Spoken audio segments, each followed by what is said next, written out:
So you have to take that international relationship between two continents.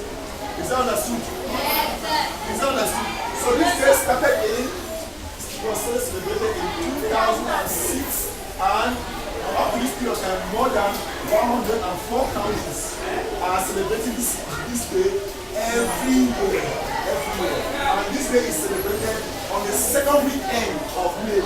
Every second weekend of May, we celebrate this day. And how is this day celebrated? People might climb up the mountain using binoculars away to do what we call bird vision. When you look on this poster, this one is a binocular to see the different species of birds. Are we together? Yes, sir. On the same day, some people may swim and enter into the sea or lakes. Do not enter the sea because on the sea, let's also stay on the sea. Or wetland, let's place on wetland. That's why when you go to Europe, you go to Walla, it's not that there are birds that are going around on the sea. So you might take this opportunity to go on that day, swim inside the sea and take pictures of birds. On this day also,